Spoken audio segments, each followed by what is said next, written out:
Alemania será primera del grupo A, pero si lo es, va a ser por la última jugada del último partido de su grupo, donde estuvo a esto de quedarse segunda, donde Suiza estuvo a esto de conseguir una victoria que hubiese sido súper histórica, súper importante, justo contra el local, contra un equipo que venía haciendo una máquina, y no estuvieron tan lejos. La realidad es de que Alemania lo buscó, presionó, hizo miles de pases, estuvo cerca muchas veces, pero no quería entrar. Hasta que finalmente, con el querido Fulgroup, lo terminó metiendo. Así que, sin más preámbulos, análisis express. Suiza 1, que muy bien, demuestra que es competitiva y que tiene mucho para dar. Alemania 1, que jugó bien, colectiva e individualmente, y así todo es el peor partido que tuvo desde que empezó la Euro.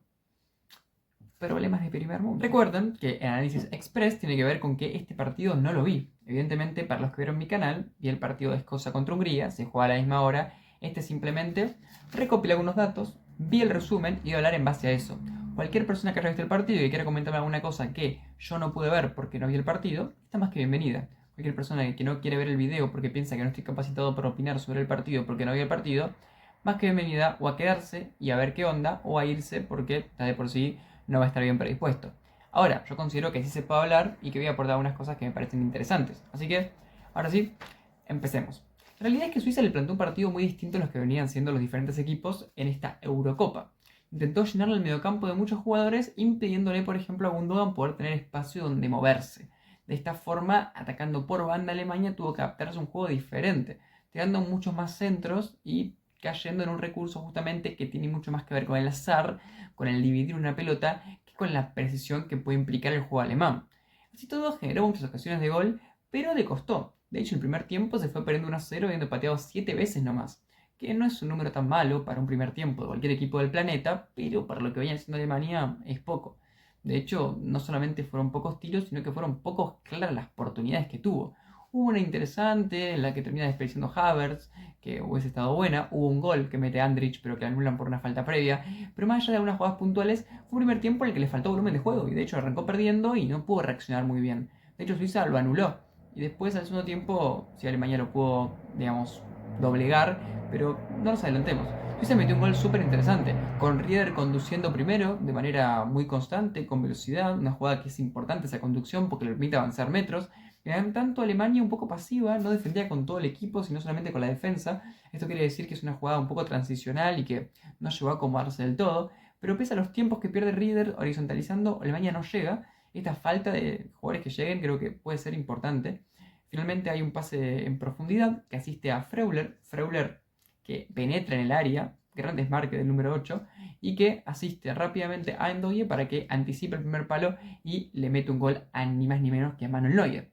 De esta manera se ponía en ventaja y convirtió uno de sus primeros goles y bueno, el primer gol del partido en un encuentro en el que Suiza pateó 4 veces en todo el partido. O sea, realmente fue poco. Y los otros tiros que tuvo fue uno que casi es un gol de Xhaka al final que hubiese sido liquidarlo. Hablando un poco de las individualidades suizas, hay que decir que no existieron partidos tan interesantes de parte de los mediocampistas. O sea, tocar un poco la pelota para ser jugadores que viven de tener la pelota. Por ejemplo, Xhaka o Freuler. Freuler apareció en el gol, Xhaka tuvo algún pase interesante, intentó en todo el partido 37, que no está nada mal, pero cuando los comparemos con los alemanes vamos a dar cuenta que es un número bastante bajo. Así todo también hay un problema en cuanto a todos los jugadores de Suiza y es que todos se vieron regateados alguna vez. Es interesante, tanto Aldicher que jugó por banda, como Xhaka, como Freuler, como Rodríguez y también como Schär, o sea, todos jugadores que pueden estar en zonas realmente defensivas en diferentes momentos del partido, fueron regateados al menos una vez por los diferentes jugadores de alemanes. Esto la viendo Alemania con sus recursos individuales, contra un equipo que se le replegaba mucho, y en cierto punto era mal de Suiza, que bueno, no pudo ganar esos duelos que fueron importantes, que si bien al final los duelos en general estuvieron muy parejos, cercanos al 50% cada uno, en cuanto a los regates, Alemania estuvo mucho más preciso. Los alemanes tocaban la pelota con fluidez como siempre. Kroos fue el mejor, tuvo un montón de jugadas en las que dio pases interesantísimos, además de sus buenos centros, pases largos, pases filtrados, distribuye. Es realmente buenísimo. Y en un partido en el que Suiza estaba un poco más replegado y en el que le prohibió a tener movilidad en la zona donde está Gundogan, reitero, el que tiene más libertad, porque está un poco más atrás, es Kroos, teniendo claramente toda la responsabilidad, que no tuvo ningún miedo en asumirla.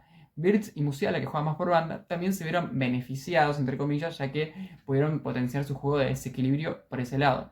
Wirtz se combinó interesante con Middlestad, que son los que juegan por izquierda. Musiala no lo hizo tanto con su lateral, que fue Kimmich, pero sí se combinó con otros jugadores, como puede ser el propio caso de Wirtz, en un buen pase en el segundo tiempo, o de diferentes, como puede ser Havertz, que por cierto, un poco señalado porque erró muchos tiros, y si bien creo que algunos sí fueron jugadas en las que pudo haber definido mejor, otras creo que eran más difíciles y que tampoco hay que echarle la culpa. Al final de cuentas es el 9 y va a tener muchas oportunidades porque es Alemania, y si no todas son tan cómodas va a quedar retratado un poco injustamente.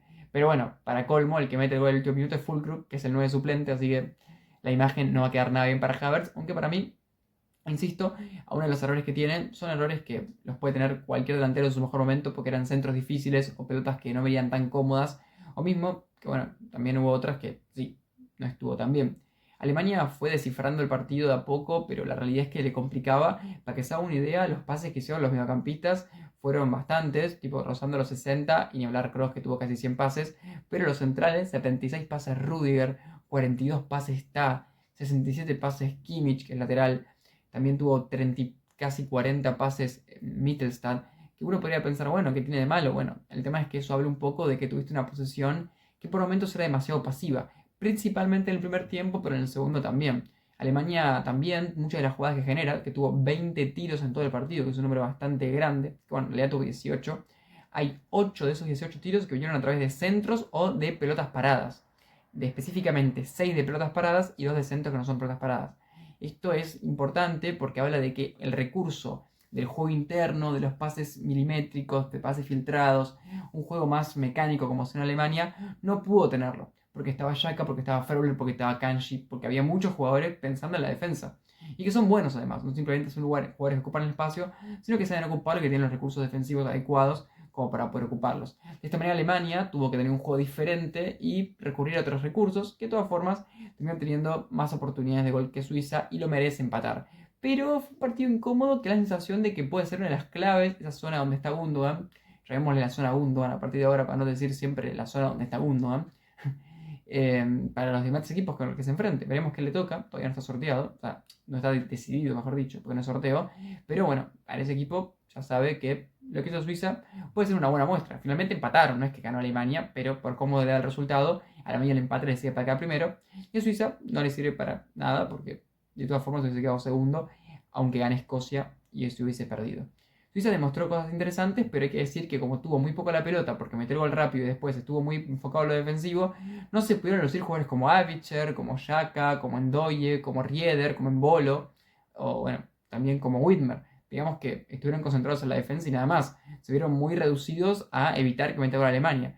Y lo consiguieron. Pero bueno, el partido dura más de 90 y al final hubo una pelota parada y te metieron el gol. Pero no estuvo tan mal Suiza defendiendo. Yo considero que, si analizamos, que Alemania tuvo, digamos, mucho tiempo para empatarlo. Y que no es que tuvo Sommer 23 atajadas, tuvo 2 atajadas Sommer.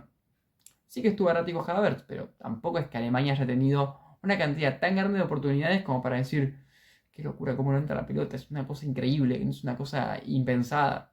Simplemente un equipo que atacaba, que presionaba y que tenía ocasiones, pero que también le costaba penetrar. Y realmente en ese sentido es mérito de Suiza, que hasta ahora mostró mucha versatilidad, porque el primer partido se movió muy dominante, el segundo partido con un mix entre el dominio y la verticalidad. En este partido, siendo vertical, siendo bueno defensivamente, casi lo liquida, mete el 2-0 por un offside muy milimétrico, después con el gol de Xhaka, ahí apareció Neuer muy bien, atajada muy importante, pero bueno, Suiza creo que muy competitivo, veremos que le toca, creo que le toca un rival difícil, si no me equivoco le puede tocar Inglaterra, creo, pero bueno, ya después cuando toquen los enfrentamientos ya definidos, que ya hagamos un análisis y una predicción con respecto a los diferentes enfrentamientos. Es un análisis express, hasta acá llegamos, no hay mucho más que decir. Creo que el partido se basó en esos pequeños detalles de la defensa suiza, de cómo intentó sobrepasar a los alemanes con la gambeta y con los centros. No sé si dije el dato antes, pero 8 de 27 centros conectaron los alemanes. O sea, evidentemente es un número algo bajo, pero tampoco es descabelladamente bajo. Es un número que no está tan bien, pero que tampoco es una locura. Pero sí habla de que tiraron muchos y que conectaron una cantidad promedio baja.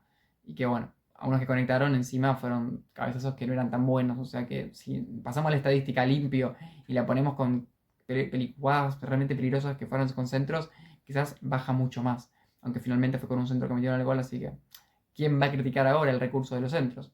Alemania mostró que puede sangrar nuevamente, ya lo había hecho contra Hungría en el segundo tiempo, ahora lo mostró el primer tiempo contra Suiza, y en un partido en el que se le complicó. No era la máquina que teníamos pensado contra Escocia, evidentemente cuando se enfrentó contra rivales más difíciles a medida que fue avanzando fue a peor, pero es una buena selección igual. El tema es que es la Eurocopa, hay equipazos y todos compiten bien. En este caso le plantearon el partido de buena manera y para mí Suiza gana el planteamiento, evidentemente jugó más inteligentemente y el partido se jugó más como que Suiza según mi perspectiva.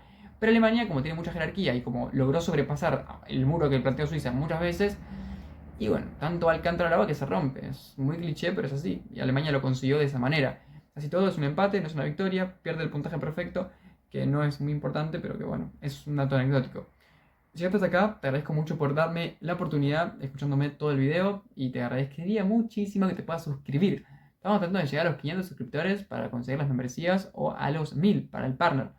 Mi sueño sería poder vivir de esto, así que si quieres ayudarme, te agradezco muchísimo, en serio. Formar parte del proyecto, cada vez que hay un nuevo suscriptor, cada día que me levanto, es una alegría más, en serio. Muchísimas gracias si quieres hacerlo.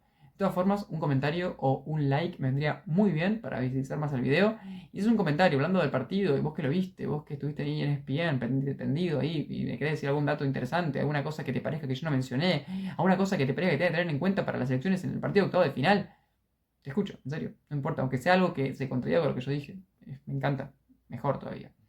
Ahora sí, más preámbulos, y después de haberte agradecido de nuevo por quedarte, nos vemos en el próximo video. Vamos a hablar un poco de Escocia, pero eso va a ser mañana.